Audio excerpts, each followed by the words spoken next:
Hi, I'm Wen Spencer. I'm this year's guest of honor, and I survived a volcano eruption.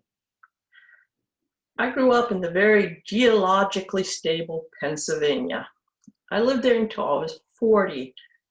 I never thought I would say the phrase, I survived a volcano eruption. Well, it's a very long and epic story how I ended up moving to Hawaii. It involves about 10 feet of snow, a very bad case of seasonal affective disorder, a weird type of asthma, which makes me try to cough up my lungs while I go from someplace warm to someplace cold, my career as a writer, and the fact that my husband's company had been sold for the 5th time. We could actually move any place in the world, and for 2 years we couldn't figure out where this would be. And it's a long story, and I don't have time for it, but I'll just hit the most important point in this story. From the moment that we thought, hey, let's go to Hawaii, until I landed on the big island was 70 days. I had never been to Hawaii before, but the state filled all of our boxes of what our new home would need.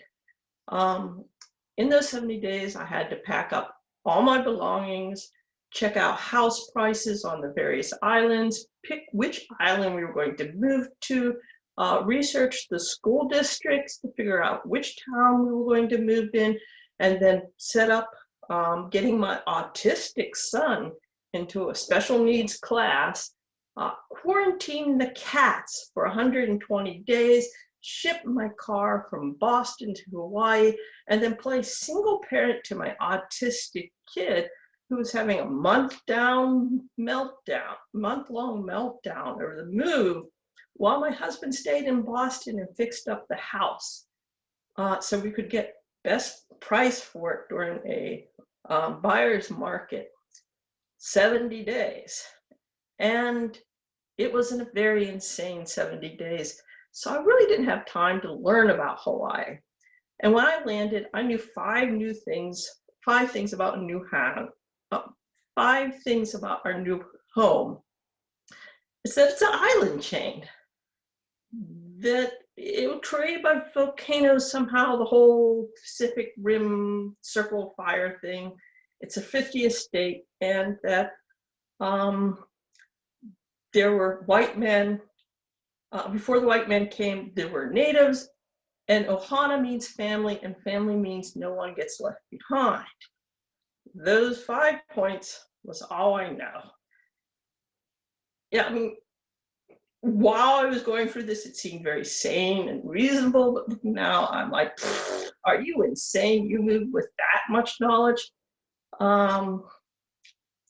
I landed on December 1st and immediately had to focus on finding a new home. We were staying in an apartment building, but that would not work for our family long term.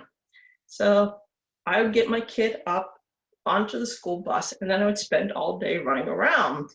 By January, I had found a house. My husband flew in from Boston, left 10 feet of snow behind on him, and negative wind chill kind of temperatures to come here. So it was a very nice trip.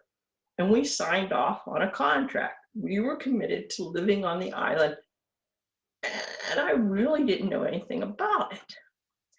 But I was learning. One of the things I learned was that when I landed at the airport, it was nighttime, and it was the rainy season. And every day, it rained most of the day, and then the sun would come out in the afternoon. I was just happy it wasn't snow. Now, the people that ran the apartment building kept on telling me, you have a nice view of the mountain from your balcony. And I was thinking, what mountain? From my balcony, I could see this little hill, and there was always thick clouds over it because it was a rainy season. And then one day, the clouds cleared, and behind the hill, there was this mountain. This is slide number 1.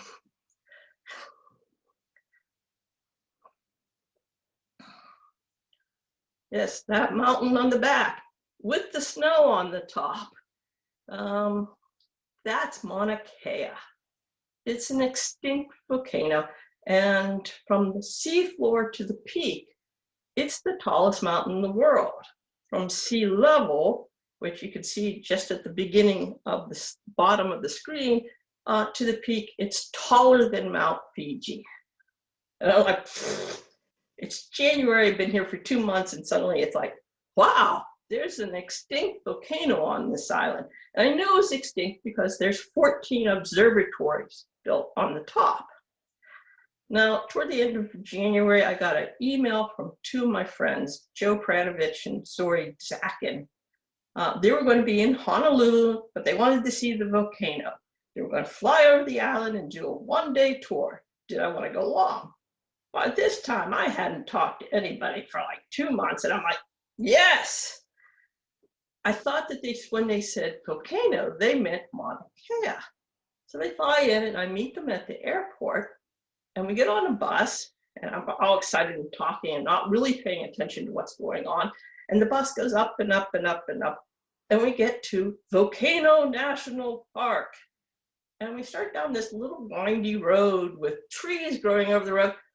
And I'm wondering, where the hell are we going? You know, Mauna Kea is over there. You can see it out the back windows, but wherever we are, this is not Mauna Kea.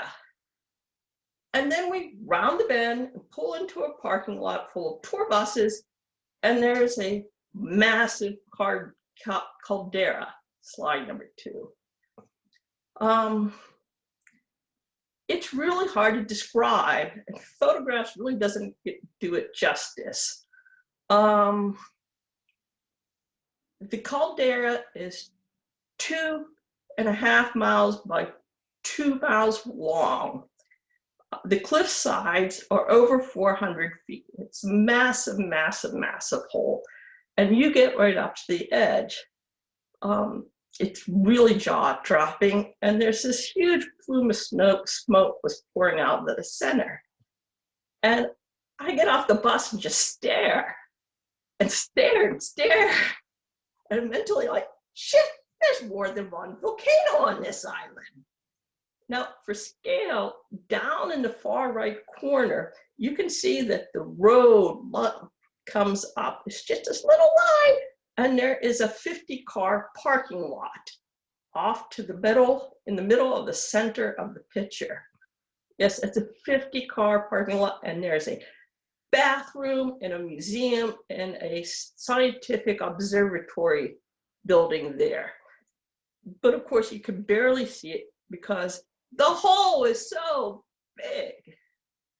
And we drive around the park, and they're large lava fields, and the tour guide is going on and on and on about how when the things we're looking at was formed.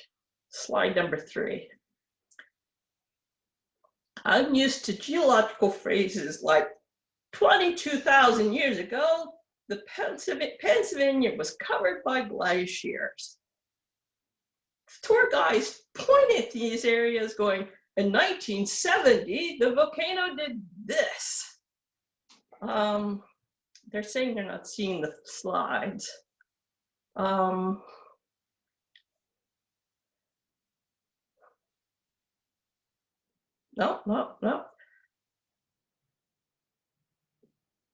Oh, well, everybody else is saying they're seeing them. Okay, so we're on 3. This is one of the cooled lava flows. You can hike on these if you're part mountain goat. And every little edge is razor sharp. So slipping and falling on these are really bad. Most of the island looks like this once you get away from Hilo or out of the jungles. So the tour ended with us going down to the coast, down to this little dirt road, and going way back, and then we get out and we walk, and off in the distance, we see this gleaming red thread of lava flowing across this countryside. It's active flowing lava. And I'm like, shit, I live on a tiny little island with an active volcano. So I get back home and I do a lot of research. Now, when we think of volcanoes, normally we think of the classic Mount Fuji outline with the steep slopes up pointing and with the narrow peak and the wide base. If you ever made a volcano for a science project, that's probably what it is. These are stratovolcanoes. They have a habit of getting all blocked up and then they explode.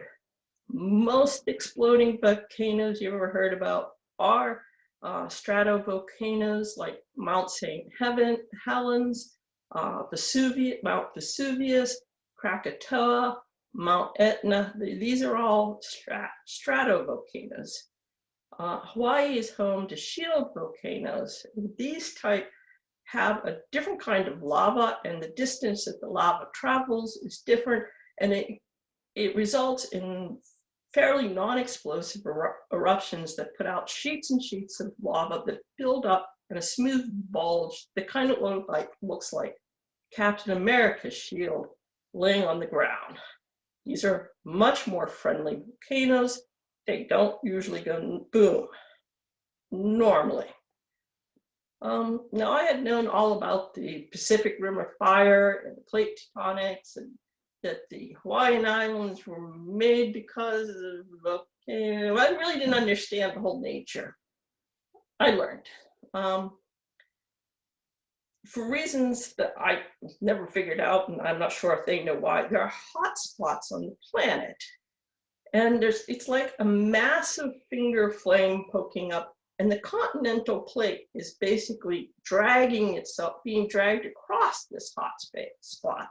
And the hot spot stays stationary, and the continental plate moves. And for the Hawaiian Islands is basically where this finger of hotness has been as the plate drives across it.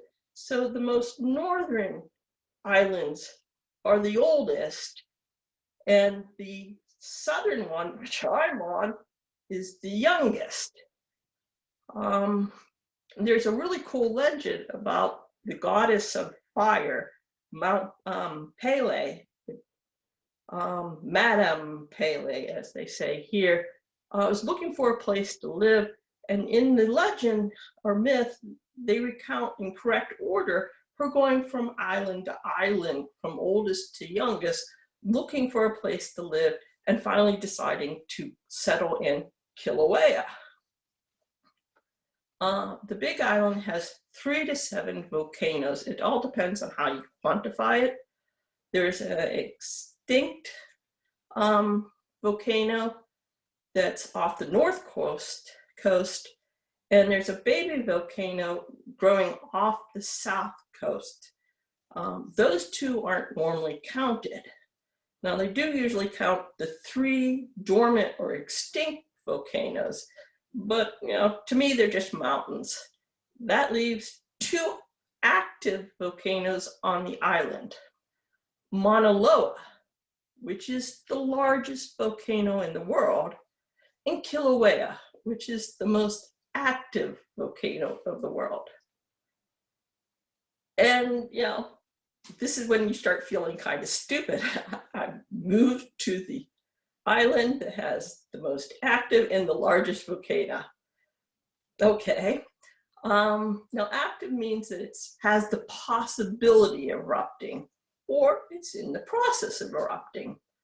Mauna Loa is not currently erupting.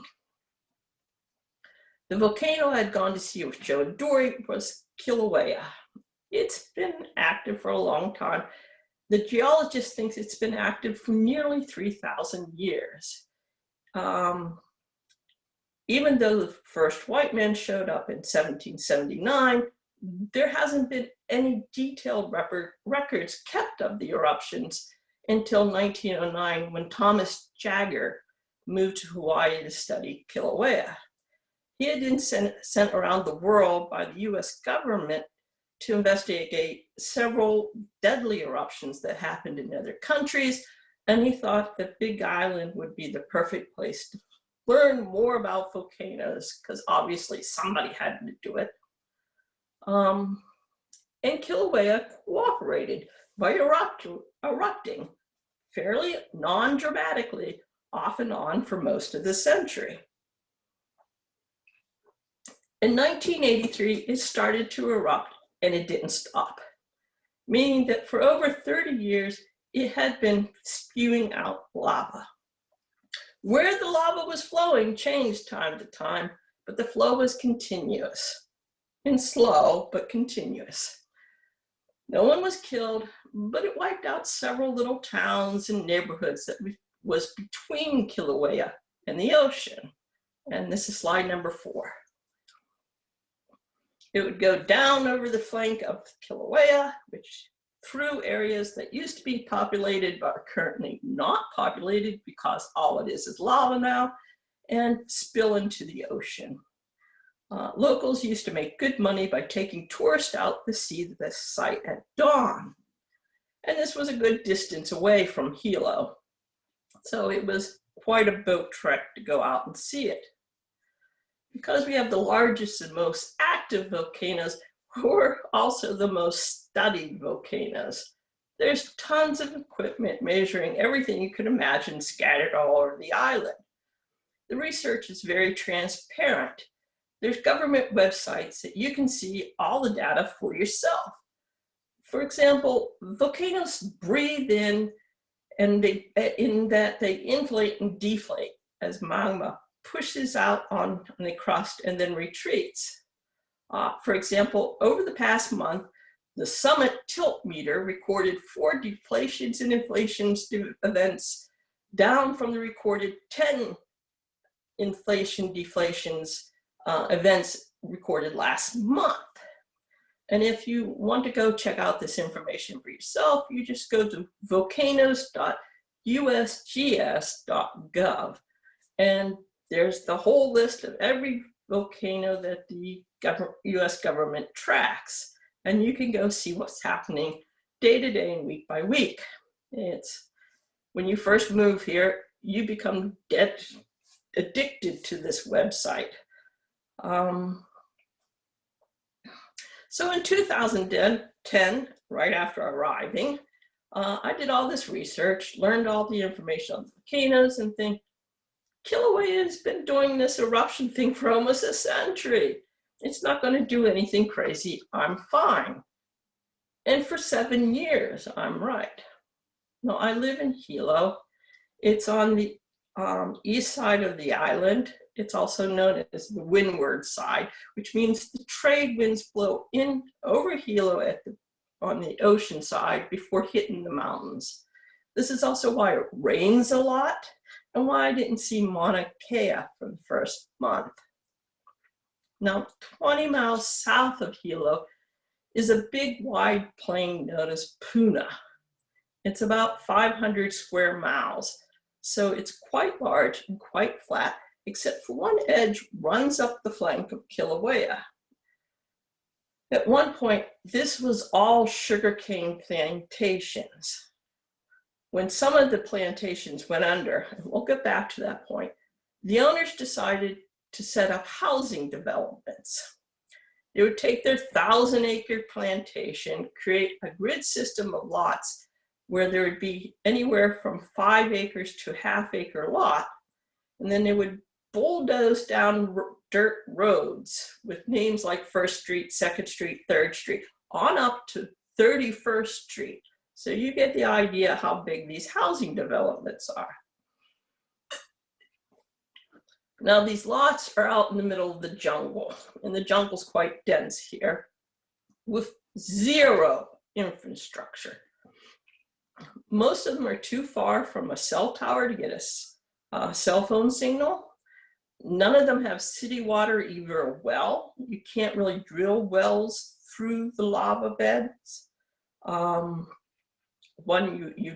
You wear out the drills because lava tends to be very hard in certain points.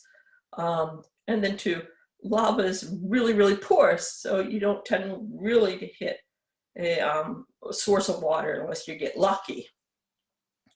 So all the water in the area is catchment, which means you collect rainwater. Half the roads are not paved, and those that are paved is because the homeowner association has collected money and then they're paving roads one at a time. But because of all this, the land is dirt cheap. People move to the island like us, buy a dirt cheap piece of land, and then build these amazing homes for, you know, $200,000, $300,000, $400,000. And then they can't hack the isolation of living deep in the jungle on an island in the middle of the ocean. And they put the house up for sale. And we looked at a lot of these houses. While we were looking at these houses, our real estate agents was like, this is a great area, it's really fun to live, the people are wonderful. She never really touched on the fact that Puna is lava zone 2. Slide number 5. Now, all the island is sectioned into lava zones. Each zone indicates when was the last time it was covered by lava. This indicates how likely the area is going to be covered with lava again. If you're in zone 9, which is the northern tip of the islands next to the extinct volcano, it's been 1,000 years since that area was covered with lava, and it's unlikely you have to worry. Lava zone 1 is next to Kilauea, and it had lava flowing on it while we were looking. Houses. Puna is all level 2. Lava zone 2, because back in the 1950s, all those plantations were taken out by lava. This is what I meant by getting back to the reasons why the plantation went under. Hundreds of acres got leveled by lava in the 1950s. It's one of the main reasons that the plantations stopped being plantations. This whole area is known as the Lower East Rift Zone. Now, none of the real estate maps never mention this name, but if you look at the topographical maps, you can see there's craters and cracks and vents all through this area. But that's only if you look at the topographical maps. The problem is that this is all dense jungle. You can't really see the craters. You don't realize there's new lava under all that foliage. We almost bought a house in the area because nobody told us this. There's 2 factors that steered us away from buying in Puna. First is you can't get house insurance for most of Puna. But the really big important one was the internet really, really sucks. In some places, dial-up is the only option. And for the 2 of us, we couldn't live that way. So we ended up buying a house in town. But it was really just sheer luck that we bought in town. The Kilauea caldera, when I first visited, it was very much like a funnel. You've got the 2-mile wide long rim, and then it lowers down to the floor of the caldera, which is quite smaller, and then at the very middle was a big hole in the floor. And this was a vent, and it was smoking out smoke when I was, well, I say smoke, but it was nauseous, toxic gas.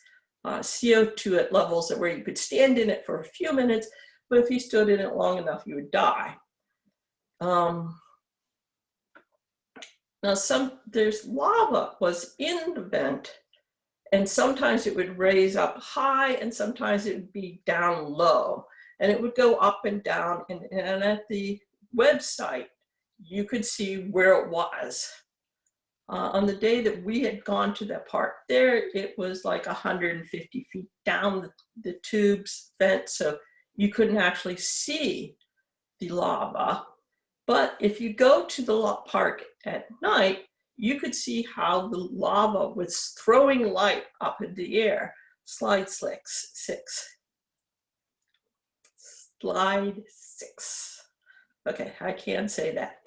And so we would go up in the evening to see this site of the lava that you normally couldn't see during the day, lighting up the whole area.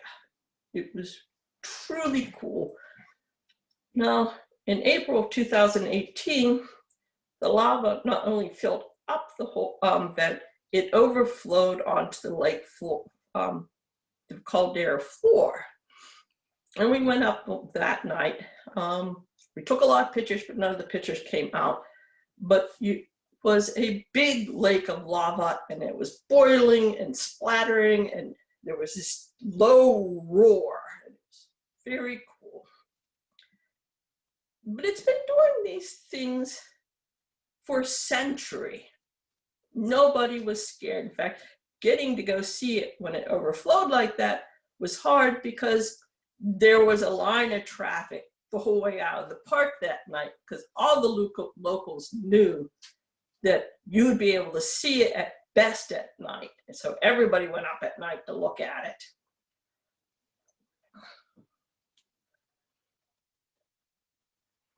At the end of April in 2018, all the lava went away.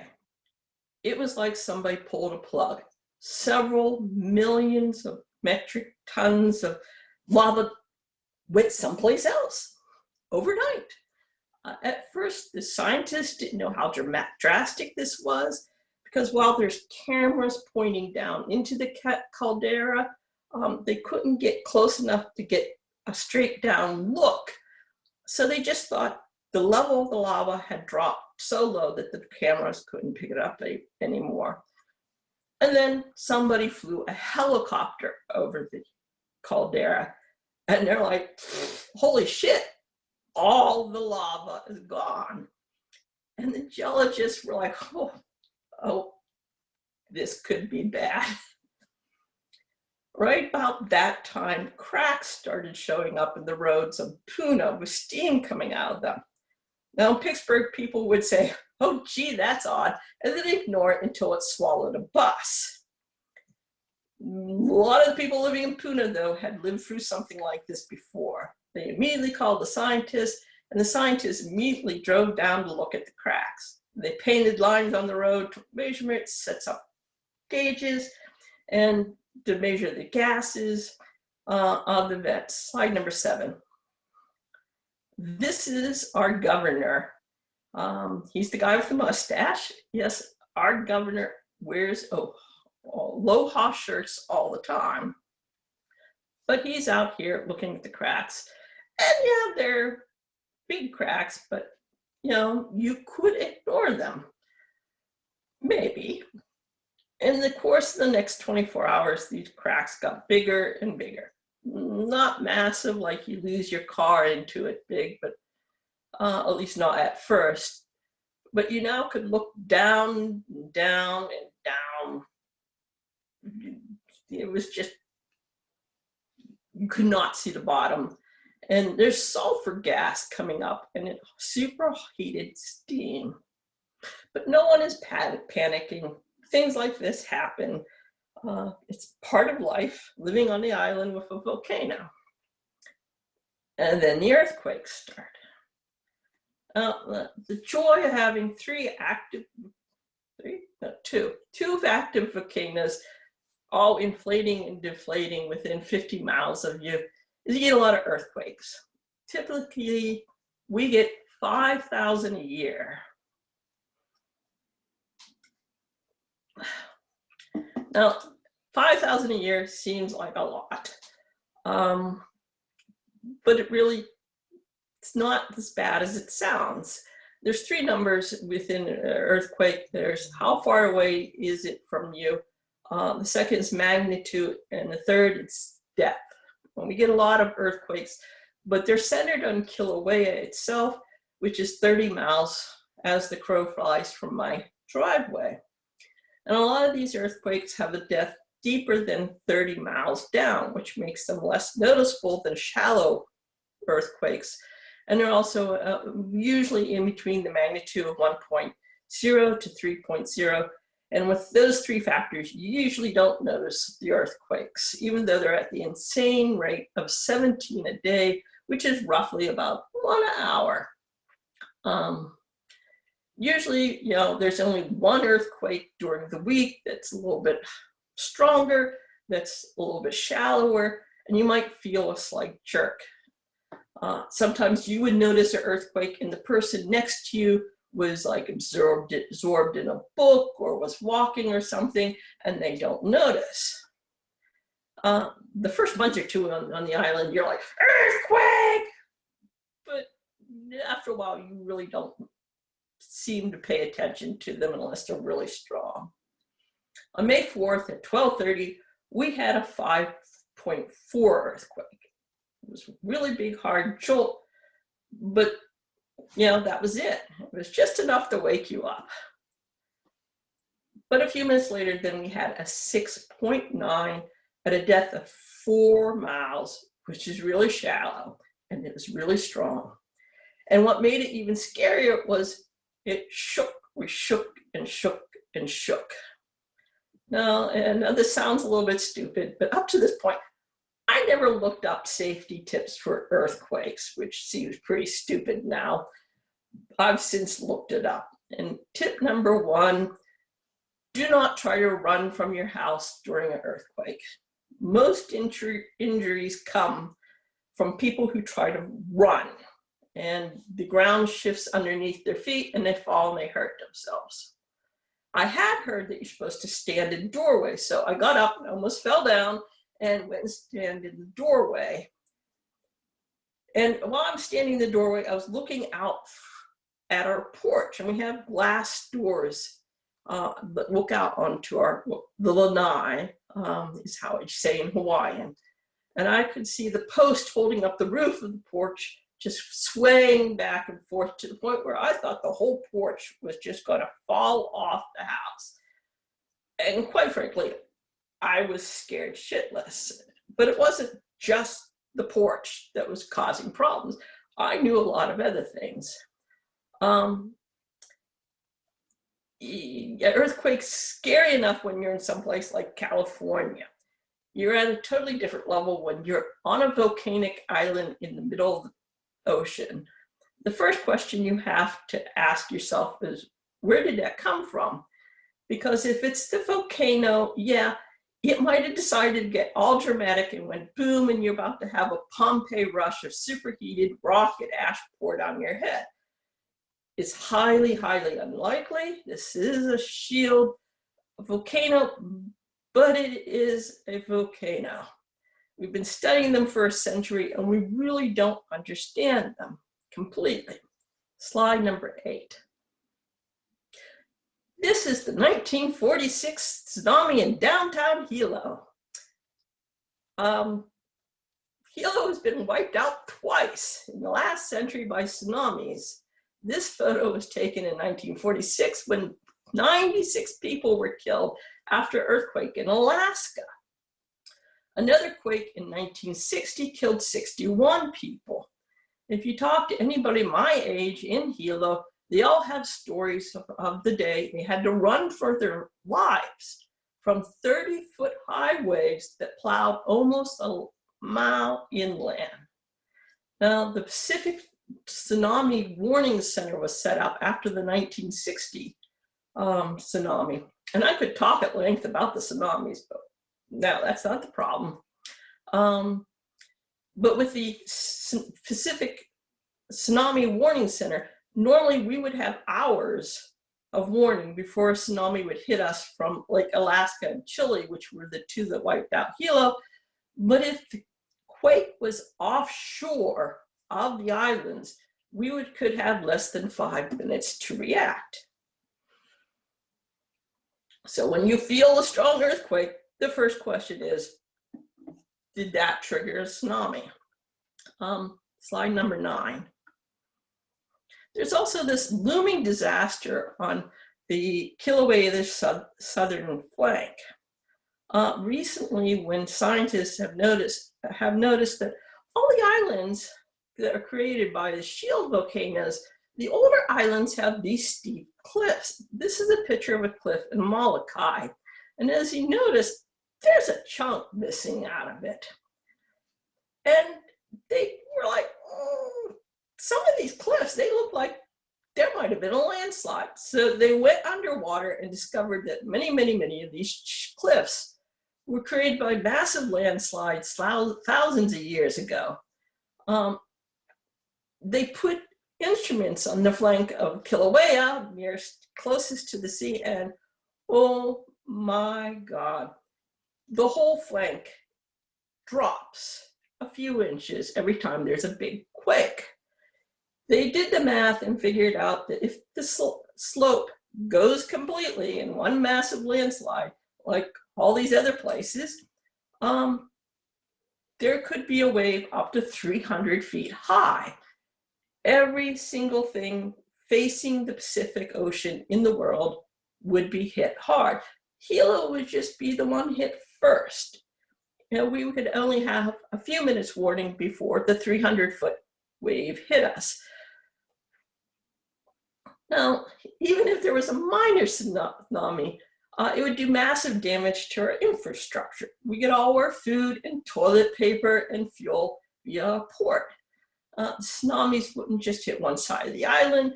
Tsunamis actually can wrap around the island and hit both sides, and it will also bounce between the islands, growing stronger every time it hits the shore.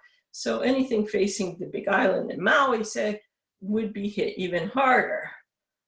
Any tsunami we take out our port would also hit all the other ports on the islands, and our airport is right next to our port, so that, and we couldn't even be able to have any goods flown in.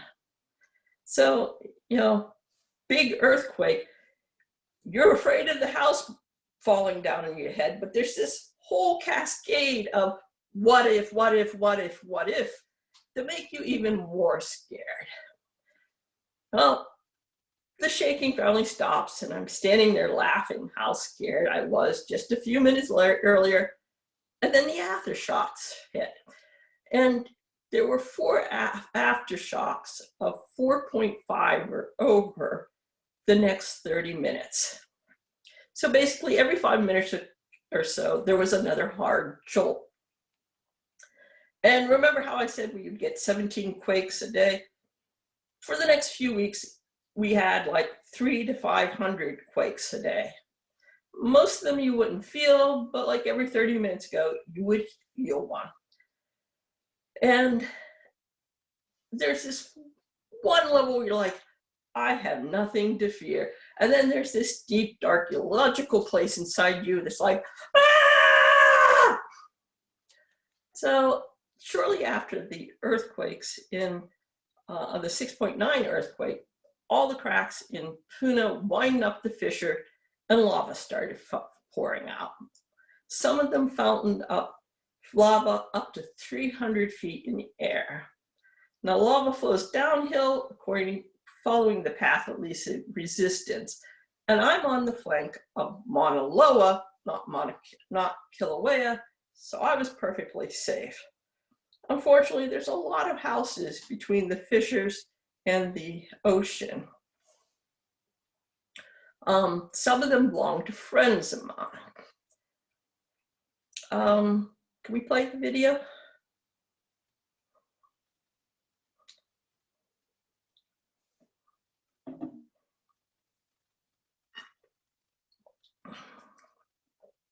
Now, because Kilauea has been erupting continuously for 30 years and normally lava doesn't move that fast, no one really expected that within hours the entire neighborhoods would need to be evacuated. So everybody had left for work thinking that would they come home to the same old same home. Yeah, they're still trying for the video. This video here that we're looking at, the R2D2 unit that was sitting there was built by somebody who works on the Hawaii Con, which is a science fiction con. And the car could not get started, so they had to leave it sit there. The wave of lava coming through is over 10 feet high. The one house belongs to the science fiction guy. His two neighbors flanking him play D&D with me on Fridays. All three houses were totally wiped off the map. Now, this part here is moving at speed normally. Lava in Hawaii is incredibly slow. A lot of people would stand around and just watch it burn because you can. That really isn't the big fear of the Hawaiian volcanoes. If you can get the next one, this is one of the town's neighborhoods. If you can get the sound is kind of like you're standing next to a jet engine. And as you can see, people can walk right up to the lava where it's burning. And the whole neighborhood just has this river of fire going through it. Now, the fire, lava itself is not as much hazard because you can see it, it's burning. The big problems with the cracks in the road, many of the cracks widened to the point where you couldn't drive over them or walk over them. The electricity was all going down and you'd had live wires and the vents were pouring out carbon dioxide and sulfur and other toxic gases. So while you could be in the area, you wouldn't want to stay in the area any length of time because the only people who have died to two volcanoes in the last maybe 50, 60, 70 years is people that camped out on the volcano thinking it was safe, but the carbon dioxide over hours basically kills them, suffocates them. So it's something you can stand for a short period of time, but you cannot sleep next to or spend the entire day in. Now, the third video, if we can get to that, shows basically what gets left behind when the lava cools. Now, if you can see, there's pockets of glowing red inside, and it's not safe to walk on because the lava stays molten under that crust for weeks. It'll be steaming, and you never know how strong the lava is. So you can't walk on it because you might fall through and hit still molten lava. And as you can see, the power lines are down. The whole neighborhood became a really dangerous place to be. But as you can see from the videos, people still went out there and rubbernecked. Okay. That's the end of the videos, though if you want to go look for yourself, there are tons of them because the same people that did those videos basically were updating people who couldn't get into the neighborhood and wanted to know what was going on. So there's a lot of, somebody asked me to go videotape their house, and here their house is still standing, or sorry dudes, your house is gone. And there's one funny video where we've got wild pigs. Wild pigs are very dangerous. And the video guy's like, pig, lava, pig, lava.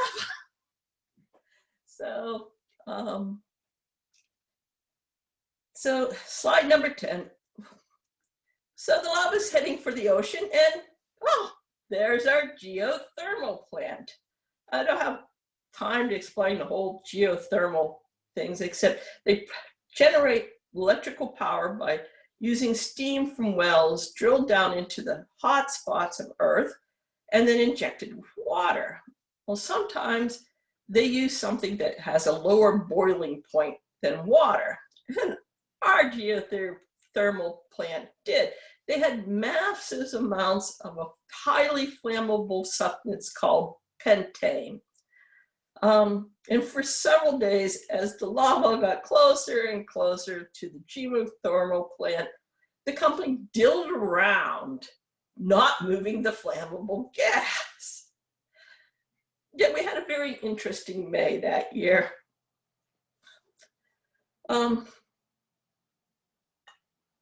We were really hoping all this lava would form a single river, flow out to the sea, and that would be the end. And it did that, kind of.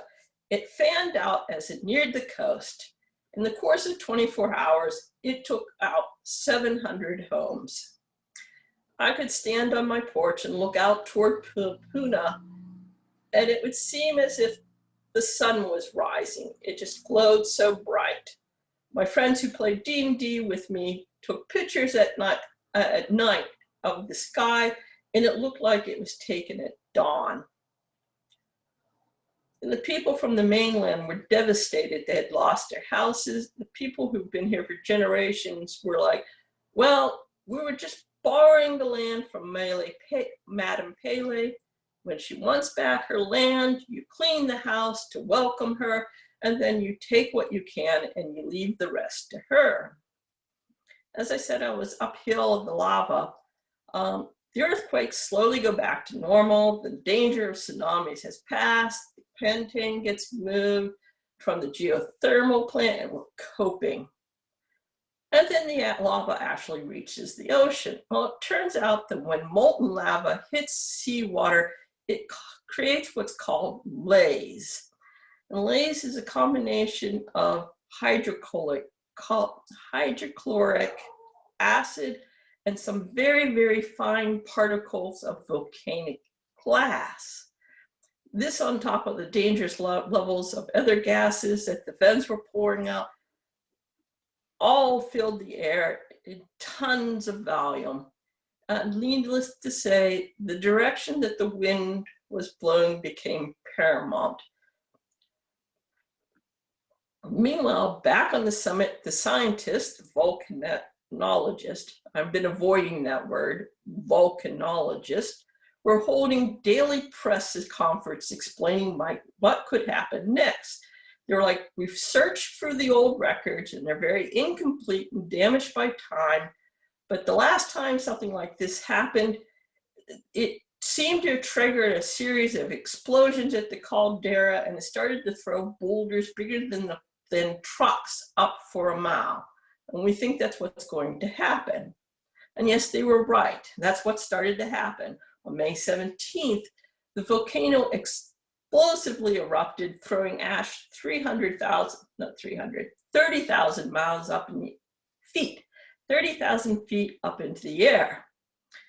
And then the volcano started this cycle where everything would be calm, and then there would be this earthquake swarm, and then it would erupt this cloud of steaming ash and boulders up in the air.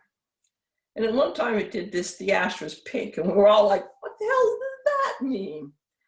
We were lucky because the trade winds, which blow over Hilo and onto Kilauea, meant that tons of ash and rock would all land in a highly populated area. After the explosion, the volcano would fall quiet until it repeated the cycle. The cycle varied slightly, but I believe it was like 12 hours apart. So it's boom, boom, boom. The scientists believed what was happening was the rocks were falling down into the empty vent and blocking it, and steam would build up till the pressure got so great that it would explode all the fallen matter back up in the air. But that would make more stuff fall down in the vent, and the cycle started again. And this is when the whole eruption really got scary for me. The scientists weren't sure what was going to happen next, but they were just making educated guesses based on what happened before. And there's no way to see down into hundreds of feet down into the magma chamber of the volcano to see what's really happening down there. You know, they got instruments scattered all over the island, but most of them weren't any more sophisticated than seismograph. Skip, skip, skip. Let me see where we're at. You could stop the slides. I'm pretty sure that was the last one. See, the volcanic rock is very porous, and we get over 120 inches of rain per year. Normally, the heat of the lava creates this heat shield, which keeps the water table from interacting with the lava itself. What the scientists were afraid of was that these explosions were going to just grow in power as this heat shield cooled and water would start to penetrate the vent. The right set of conditions, the volcano could throw up a massive column of scalding hot ash and toxic gases high enough into the air that it would bypass the trade winds and then come down on Hilo. The thing is, this ash, when it gets wet, basically turns to concrete. It means that a foot or two of fairly light weight ash could become tons of rocks sitting on your roof, on your car, you know. And as I just said, we get 120 inches of rain per year. I can remember when Mount St. Helens blew up, I couldn't understand why so many people died. There was that one old man, Harry Truman, that had lived on the mountain most of his life and refused to leave. I couldn't understand this when I was watching the news reports. But when we came to this, we were like, my husband and I were talking, it's like, what do we do if the worst case scenario hits? And there wasn't much we could do. We were on a small island in the middle of the Pacific Ocean. We could take a vacation to the mainland, but this had already been going on for 3 weeks. How long did he stay gone? What about the house? Our life savings is sunk into the house. Yeah, we do have insurance, but there's all our stuff. What do we do about our cats? We couldn't just abandon them, and we can't take them off the island because of the quarantine. Well, so we made the best plans that we could. We filled the car with gas, made sure it was topped off. We packed a bag of emergency food and clothes and important papers and put it by the front doors. Made sure we had the cat carriers and cat food all ready to go. We got cash out of the ATMs in case the eruption took out the entire power grid and we couldn't use our credit cards. I picked up respirators at Home Depot. We braced for the worst and waited. And the ending is kind of anticlimactic. The cycle explosions grew further and further apart until they finally stopped. In Puna, the lava slowed and then stopped. And slowly, the caldera is filling up with water. So the eruption, which started in 1983, technically, came to an end. The whole experience taught me a bunch of things. The first one is when you have a big, complicated system, science can only guess. Sometimes it's wrong, but most of the times it's fairly right. In these big, complicated systems, history is a very important tool. What happened before most likely will happen again. And when the shit hits the fan, the best thing to do is stay calm, don't panic, prepare for the worst. It might not be coming, but pretending that it's not coming only means you'll be even more screwed than if it does. And that was my life with the eruption. And I actually finished early. Yay! I could have rushed through parts of that. I guess I could take questions if there are any. Though we only have 2 or 3 minutes left.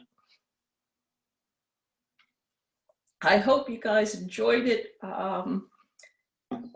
It was a very weird time to live through. One of the odder things was people reaching out and contacting me right and left, wanting to know, are you okay? And it's like, yeah, I'm perfectly fine. That's 10, 15 miles away from me, way far away. And then at certain times it's like, oh yeah, I'm really, yes, lots of roads got blocked by lava. If you look for videos, you'll find where they had to bulldoze several miles afterwards to open up the roads again once they were gone, because basically the lava comes in, it fuses with the asphalt, and it leaves behind 10, 15, 20, sometimes even 30-foot high barriers that could go up to a mile. So the road structure really got wiped out by this big time. Has not changed how I lived. That was one of the questions, is it changed how I live? No, not really, except for, you know, bouts of, oh my God, what am I doing here? And I learned a hell of a lot more about volcanoes than I knew before the explosions started, the earthquakes started. The earthquakes was really, to me, the start of it all. And there are houses that are still blocked off. One of the neighborhoods that got wiped out in the 1983, one house got remaining, and they just had opened up the road to it finally after almost 30 years so that the family could go back to that house.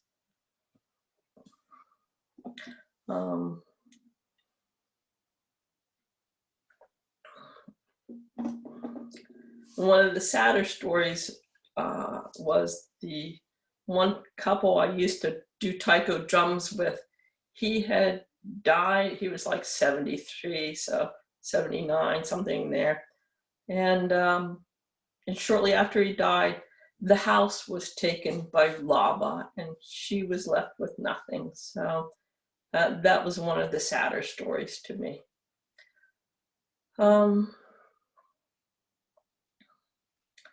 And I'm glad you guys found it all interesting. I'm never sure how this is going to be, because, you know, I wasn't running from lava myself. I'm actually carefully above the tsunami range. They actually, all around the island, have the highest point of a tsunami marked off. So you always know when you're entering that range. And the insurance rates are out the roof for if you live closer. And we were very careful to always settle any place. We had bought a house and then we moved closer into town, but it was before this all went down. Okay, I'm just rattling on now. Okay, cool. Bye.